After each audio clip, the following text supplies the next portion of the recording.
If you're trying to drive more direct bookings right now, here's the reality. They don't just magically happen. You have to actually stay in front of your guests. And one tool I've actually been recommending for a very long time is StayFi. What's really cool about them is that they turn your Wi-Fi itself into a data capturing tool. So every time a guest connects, you're collecting contact info, and not just from the one who booked, but from everyone who's staying in the property. And that's a huge unlock because most operators don't even own even a fraction of their guest data. And in a time of AI, data is king. From there, StayFi actually helps you turn that into bookings with automated emails, post-stay follow-ups, and campaigns that bring guests back. I've seen portfolios collect tens of thousands of guest emails and more than double their direct bookings in less than a year with this StayFi feature. And if you don't have time to run all of that, or you prefer to be more hands-off, they now offer managed email marketing services where their team just handles it for you. They've also made their setup way easier with a new hardware option called Aginet, which is up to 40% cheaper than traditional setups. So if you've been thinking about building a real direct booking engine, now is a fantastic time to start.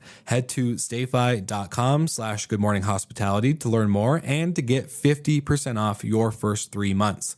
That's stayfi.com/goodmorninghospitality.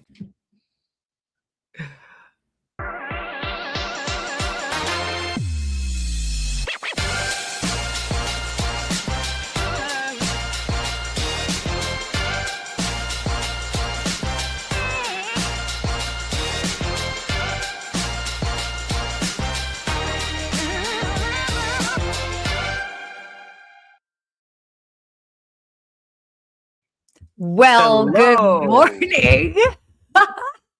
How are you? Hello. I'm doing good, Sarah. We didn't get the catch up match backstage before No. we went live here. You need to tell me everything live so everyone can it's hear. Official coffee talk. All right, listeners, viewers, you can catch up with Sarah and I. But we're here live with you. Let us know where you're watching from. And we always love seeing that. You need to tell me about your weekend. It was a great weekend. I want to talk about it because I went to a place where you visited, Livongo over in St. John, and I went right by it. We went on the ferry. It was closed, and we saw all the employees locking up everything, and we hopped off on the coral into the coral reef right outside Livongo and snorkeled. I saw some sharks and some stingrays and some fish.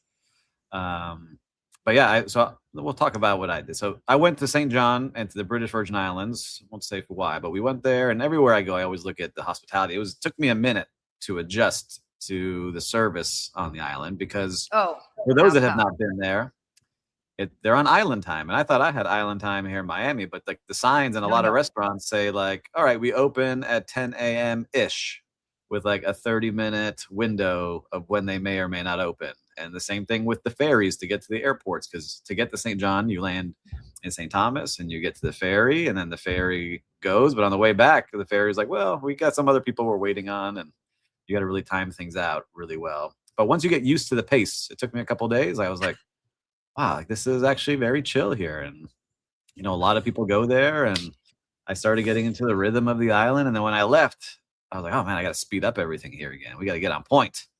But it just reminded me of how you can have good hospitality in different ways. Yes. But I'm still not used to the very casualness of a lot of things that I experienced in some really high-end places. But I didn't get to stay in a hotel. We were in vacation rentals and going to restaurants and things like that. Well, I think that's it on the island life. For sure. There's definitely like island time, but the ferries being late, that's a big, because for us it was always like the ferries are super on time, and if you're late, too bad. And there's actually a woman there that works at the ferry at Red Hook who is very vocal. I don't know, I call her Nancy. I don't know if that's her. I shouldn't call her Nancy because I have an Aunt Nancy, and if she's watching this, she'll get so upset at me, but I feel like her name's Nancy, and she's very like particular. And it's like, if you were not there, they are leaving. But it's a totally this experience is different because I only took 2 ferries. On the way back, we were leaving. We were out. We left the dock, and I guess they forgot somebody, so they turned around and went back and got them and picked them up, and then we went back out. Well, that's nice that they did that. The airport is very interesting. I have a thing with one of the guys at the airport. Not a good thing. He does not like me. I don't know why. And he has stopped me now twice. When I was I very upset. left. They took my hair product. Okay, they took my hair product out of my bag. I was like, "How Wait, dare really? you?" Yeah, I was like, "Guys, it's clear bottle. You can see in here." They're like, "No, we can't tell what this is. Gone." I was like, "All right, I'm What? not getting Oh into my a God. fight here at security." No. Definitely The hair not worth it. product. Definitely not worth it. I've had a suitcase left at that airport that ended up coming like the next day. Because you have to go through passport control there, and I have not global entry, but you have to have the global entry card. And Right. because Yeah. of that airport, I travel with my global entry card now It was very because tough. Yeah, there's no TSA pre-check. Doesn't matter. You're all kind of in the same line when I was there. So, but yeah. either way, like I would say this, I liked it very much. The most beautiful beaches I've ever seen in the world are there. I've been to a lot of beaches, and I have to give that my ranking of top beaches. Okay. Yost Beach in the British Virgin Islands at Soggy Dollar Bar was pretty Oh awesome. yeah. I don't think I've been there. I haven't been there. Beautiful. And then Trunk Bay Beach in St. John might be the That's a best I've classic. ever seen. So, and I didn't know what to expect, but I like it very much. I will be going back. I need to just get my mind around. All right, now I understand island time and driving on the left side of the road and all these fun things in the U.S. Virgin Islands. You are something else. Oh Yeah. my gosh. Well, that's cool. You had a fun I had a weekend. great weekend. And you, anything exciting? Oh, just, working away. Just working away. I'm going to New York this next week. So I'll be in New York and Pennsylvania for like the next 10 days. So next week, if you guys are in New York City, let me know. All right, Sarah. Should we keep, why don't we go to our first sponsor? What does it say? Manzi, island time knows no time zone. I agree with you. That's correct. There is no time zone. You just live. You're just living life. And they kept telling me, like, because I was like trying to get somewhere, like, hey, you're on vacation, man. Just relax. Everything's okay. Like, right. I can't stand that. People are like, you're on vacation. I'm actually not on vacation. I am actually working. Yeah. Everyone was very casual. I'll tell you this. We were at the fine dining restaurant on the restaurant of the island, one of them. Yes. And it was ultra casual. No standards. Very nice though. Food coming out wrong. Like all crazy stuff. And it happened multiple times at different places. So we may need an island training just on standards of how to make sure people are taken care of. That's about it. Anyway, I'm going back. I did like it. So if you can get around that, you're good to go. And Kenny Chesney loves it too. So if you're a Kenny Chesney fan, he's got a whole album about living there. Oh my. No, I have not thought about Kenny Chesney. I got to see his house and his boat and his plane, all the fun stuff. Since 1998 or whatever he was popular. Oh boy. Hater. All right, let's get into some news here. People are done with our coffee talk. I see their faces. Their eyes are glazing over. Let's get into it. Oh man. All right. Do you want to do this before we get started? Hold on. All right, because let me tell you why. Very important here. Tell us why. This episode is brought to you by StayFi. And StayFi helps short-term rental operators build direct guest relationships through branded Wi-Fi portals, email marketing, and guest data tools that turn one-time bookers into repeat guests. So start growing your direct booking revenue today at stayfi.com/goodmorninghospitality. And that's stayfi.com/goodmorninghospitality. And Paul Manzi, a lot of shade to be thrown at Kenny Chesney. Oof. Correct. That is correct. I have no qualms about that. Listen, if you only know, Sarah was listening to Ludacris backstage before we get on here. So, hey, exactly. I'm from a different part of the South. Anyway, the dirty part. Okay. Why don't we go here into our first topic? So this is kind of cool. So Hilton's Chris Nassetta comments on 28 brands and the Bazillion points problem. So pressed on why Hilton runs 28 brands, CEO Chris Nassetta argued that the portfolio is not sprawl, but a data-backed answer to what owners and guests keep asking for. And his first events, Marriott, Accor, and Hyatt also have 38, 42, and 45 brands respectively. So his second pushback is that every Hilton brand with at least 100 with with at least 100 open hotels outperforms the average of its local competitors in RevPAR. So, I mean, he definitely is proving a point there. But then also the Bazillion points problem. I don't know if you've seen this.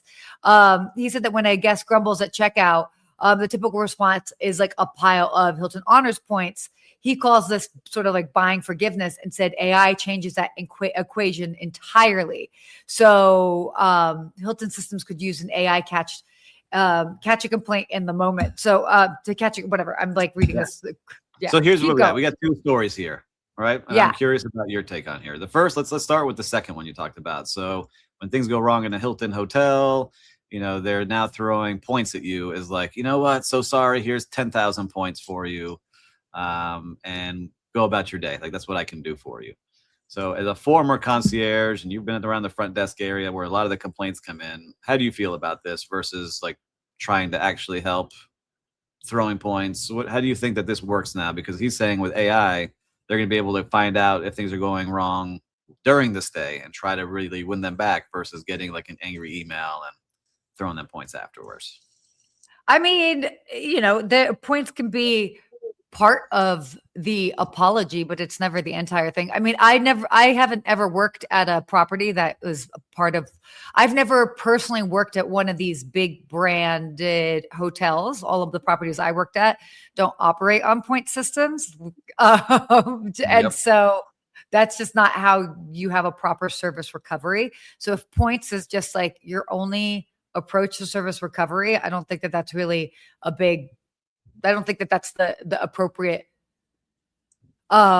response. It can be quote unquote the icing on the cake, but it definitely doesn't make things right. Yeah. And I agree. So I think I'm curious to see how he fixes it because now they're investing heavily into all their new tech and figuring out how to catch complaints as they're happening live. I'm curious to see how they can start fixing it. I think that will be better for everyone. And if you can throw in some points as like the cherry on top. Yeah. Great. I think that's very helpful. Not opposed to it. I don't know. I mean, it's interesting. I don't have because I've got Marriott as well as Hilton, and it's wild because obviously all points are valued differently. But it's interesting when they're completely different. So it's like in my mind, when I have Marriott points, I know approximately how many points could like get me a stay. And when I go to Hilton, it's like double the amount. And so it's like a mind trip because I'm like, what do you mean I have to spend 200,000 points for 2 nights where like the same would be 38,000 points for the Marriott equivalent, you know? And so that part is interesting. There's got to be a reasoning behind that, you know, but I wish that there was a more equivalent points. Yes. Here's what valuation. I think about it. Like, all right, if I'm at a resort, let's just go back to where I used to work. You're at the resort, you have an issue. I want to try to, I'm going to hear about you. I'm going to show my empathy. I'm going to have some action. I'm going to react, right? We always talked about like, that's what we're going to do.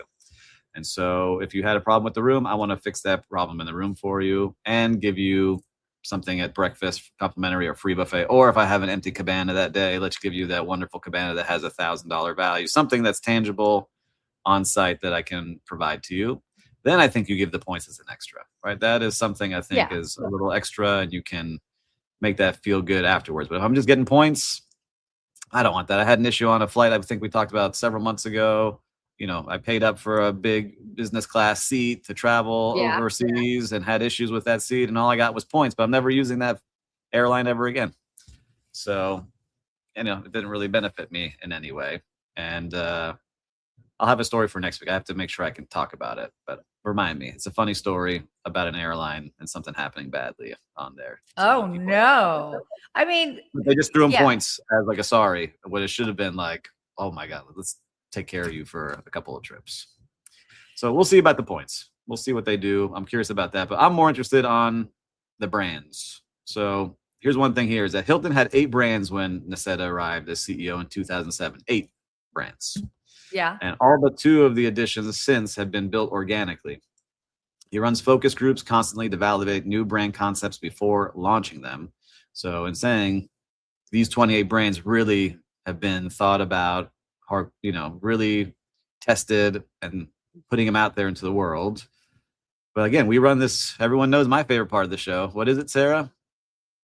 Whose brand is it Whose anyway? brand is it anyway? So when you have 28 brands with Hilton, and then 38, 42, and 45 with Marriott, Accor, and Hyatt, that is hundreds of brands out there, and you don't really know what they are. But I don't think we need that many brands. But they're saying that every single one of them performs well when you have 100 in that lineup with under that umbrella.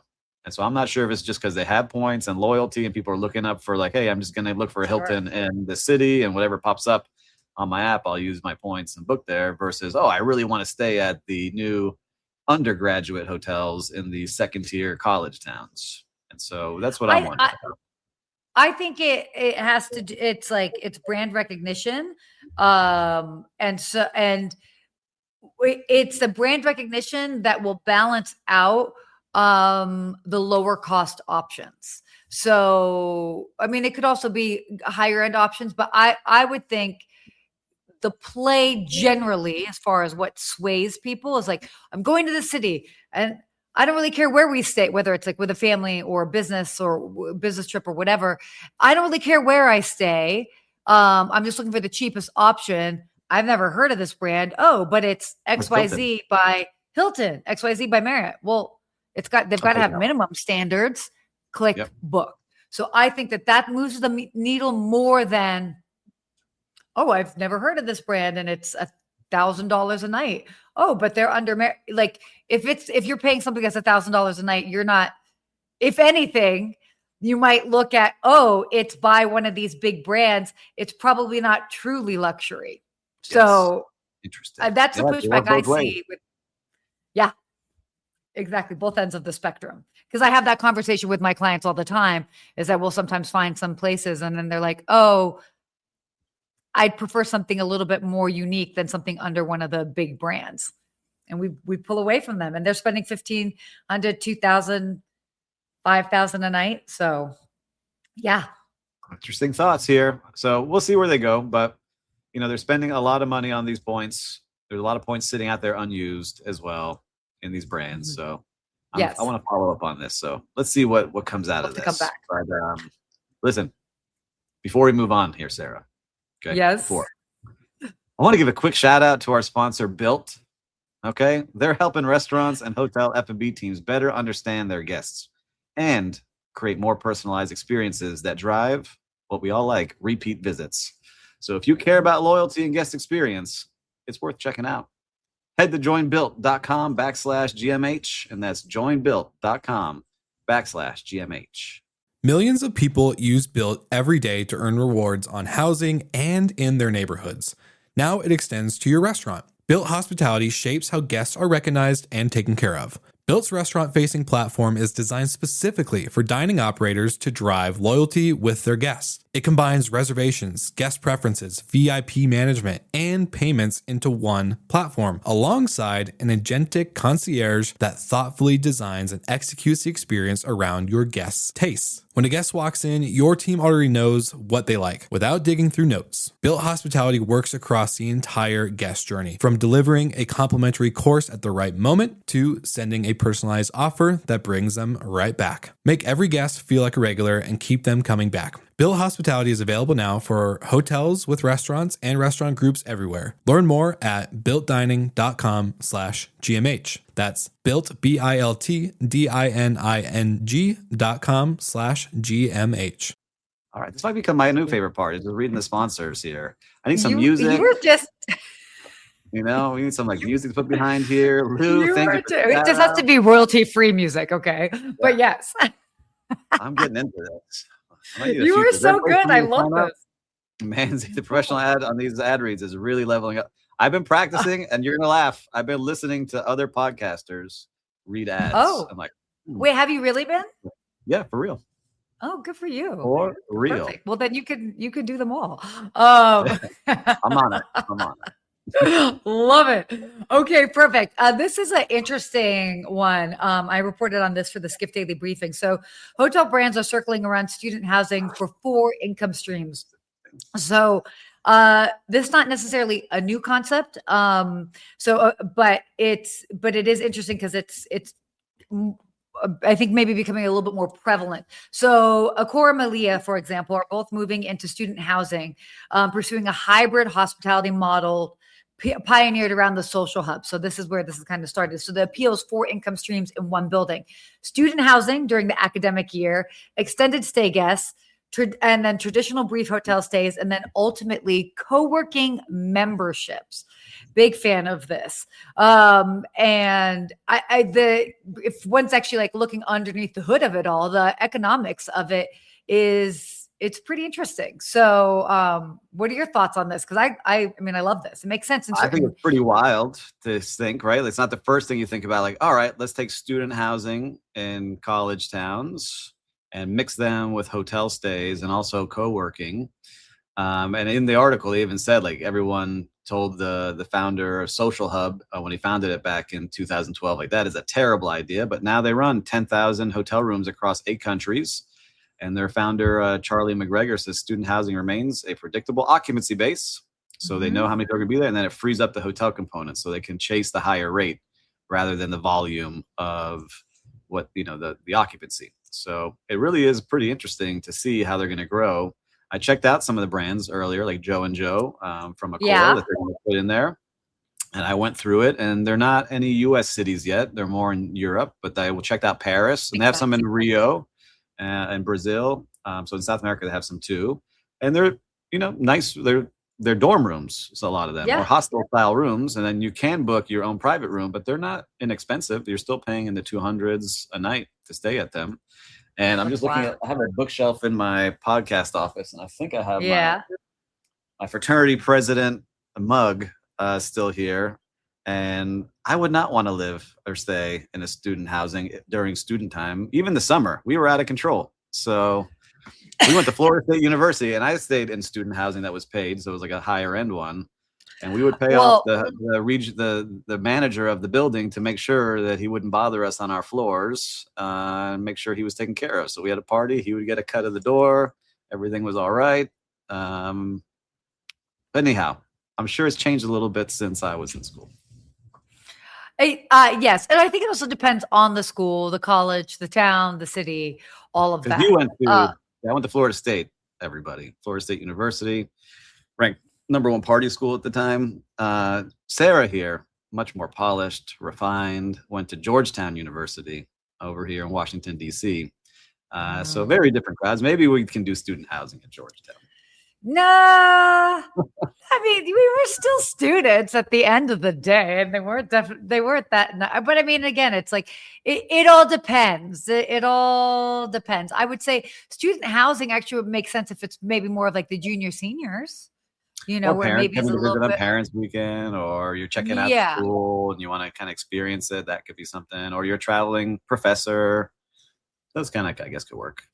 Yeah, that could work. But I mean, or grad students, maybe that aren't so much into the whole party scene, that just, you were in the whole frat circuit. So I was in the bubble. Yeah. I was the president of the largest one on campus. It's just like the movies, everybody, but worse. Oh my gosh. I think I've only been to like one frat party once. So funny. But listen, I like this model. I want to look into it here because I think it could work in some big cities and it could be interesting. It's just you got to protect the experience of the guests there with the students being mixed in. It would be interesting to see, but they're doing it, and they've been doing it since 2012 with Social Hub. So if you want to check it out, it's actually a really cool and a different way to really look at these things. And I think graduate hotel and undergraduates like that level up from it, but they're in those college towns as well. Yep. Definitely. Okay, let's go on to this next topic because I'm actually super excited about this one. Let's do it. So the Travelers Creator. This is your topic, by the way. So look, hold on. Let me just get out of the way. Stop. The Travelers Creator economy doesn't need 1 million followers. It needs proof it converts. So this is interesting. So micro creators with fewer than 20,000 followers now make up nearly half of the total U.S. influencer marketing spend, which is up from less than 20% in 2021. Brands are basically shifting away from follower count as a primary metric, and just 8% of brands ranked follower count as the most important factor when choosing creators. obviously, there's a lot of reasons for this. There are a lot of people that had, they've got a high follower count, but let's just say they're models, for example. And so, of course, they might have a high follower count, but it's not necessarily the people that are booking the trips. Also, fun fact here, brands actually value creators who have a predominantly female audience versus male audience. Females are more likely to spend, whether it is on travel, beauty, whatever, lifestyle, which is interesting. Because I've got a friend of mine who's got predominantly male, and she has a big following, and she has a hard time with brand deals because they're like, it doesn't necessarily convert. So, but I don't know. I mean, I understand this is. Do you want to chime in on here? I mean, we can. Yeah, I'm curious about it because, like, look, there's a whole movement going now, and I think we've talked about this a couple times. But live shopping, I think, is going to be really interesting, where you can really see, like, all right, I'm going to put Sarah up to talk about my brand Biscayne Coffee, and if she can convert, I see live, almost like QVC style of what's going to be going on. Yeah, the other definitely. is, I think that's a really interesting one, and the other is, it's really hard to get someone to book a hotel room right off the bat after seeing something. And so, like, this affiliate program, I've been using affiliate marketing since 15 years ago, because I've always wanted, like, have the affiliate ad on my first website, and I felt cool. And I remember that someone booked, I forget, it was like a Visa Black Card, and I got a $450 affiliate marketing fee because they did it on my first blog. And I was like, I'm going to be a millionaire, but that was the only one for 2 years. That book through there. Yeah, I was supposed to say, I was like, what are your thoughts on affiliate marketing? Because I have very strong like affiliate marketing if it's done the right way. I actually stopped it on my coffee because people were trying to scam the system, and they were running Google ads on top of my ads to drive business to their affiliate link, which then I had to pay that. And so I turned it off because I didn't have a great grasp on it, but I'm trying to learn more now, especially with live shopping, where I can really see what's going on and track what's happening, and paying affiliates. I wouldn't mind doing that if they're representing the brand the right way. But you guys see it. If you're on social media, you see all people like, hey, like, somehow I'm on a black hole of puppy stuff now because we're getting a puppy. And I have all these affiliates selling me every type of dog chew and all these toys now on my feed. I don't know what's what and who's who. So that's kind of interesting place, is how do you get people you trust actually showing you the things that really would be good for you. So I still think we have some room to grow in that, especially in travel. That's where I think, like, us having this kind of show and being able to be online and really push people to the right places, and not just trying to make a dollar by sending people to any which place. That's the hard part. Yeah, it's interesting. I've got a lot of travel creator friends that a good bulk of their business is affiliate marketing, whether it's through their blogs, through different content that they've created. And I'm talking about like OG travel bloggers, because that's definitely the world that I have been in and part of for quite some time. That for me has never been an area of interest, like for me, it's like I'm just more for high value ticket options. So and sometimes I feel like I know it's a volume game with that, and in just whatever I do, I'm not really a volume sort of person. I'm a quality over quantity type person. Yeah, we both are. Yeah. And so, but there's a time and place for it. And it's absolutely, the interesting thing is, okay, how they keep track, because it's not like, and I've said this many times before, it's not like, oh, wow, I see that cool sweater. Cool. Click it, buy it, because it's a $40 sweater. It's like, oh, wow, I really love that Overwater bungalow. Let me remember that. We're going to look on booking our Overwater bungalow in 2 months. And then how does that end up still tracking? Yes. Hard. But with AI, I'm sure it will tighten up, very soon. I think it will. And I think what's going to start happening more, the more of these learn, is like, you may search up, I don't know, Livongo, right? A stay at Livongo. Yeah. And Livongo will have, its little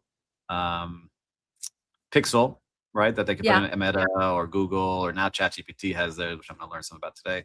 And then it will serve you up those creators that are talking about Livongo in your feed. Totally. And if you can book through there, it'd be interesting. And you have a code. I have a code. Like, I've got a Livongo code. So I mean, that works as well. It's just interesting. I mean, obviously we get it because it's they want to make sure that the content is converting, but then there's also there's sales and marketing, and but they're also sales and marketing, and it's like two different things. And but obviously they work hand in hand, and you would like them to work hand in hand, but but this is only great. But what I do like seeing is that brands now, instead of paying, that million follower person, is paying someone who has 6,000 followers, because those videos are now getting 800,000 views or 1 million views, because it's now more, not about the follower, but about what they're sharing and how well they're sharing. Totally. So although my only caveat with that is sometimes those depending on where they are in their content journey, they will opt for things for free. And for those who have been doing this professionally, I mean, it's wild. The number of people that are like, yeah, why don't you want to do this for free? And it's like, because it's an entire, like, it's exciting at first. It's exciting at first. Yeah, it's exciting at first, but it 100% dilutes it. And by the way, for any big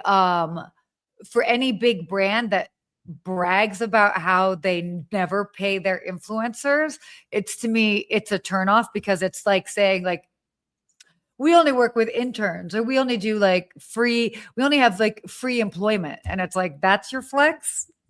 I feel like they don't understand. I mean, again, it all depends on what they're offering, but I think it can be highly disrespectful depending on, I think it just shows their ignorance to the actual professionalism that is out there, and they're just looking for free talent. I just turned down a speaking engagement. I thought, oh, this would be exciting. And I was like, oh, we don't pay for you to get here. We don't pay for your fee to be here. And it's not a big audience. So I'm like, okay, like, what's the point of going? But before, I would have been like, oh, I would like to have stayed there, and I would have traveled there, 4 or 5 years ago when I was just starting out. But you get a little jaded. You get a little jaded. But yeah, it doesn't make sense.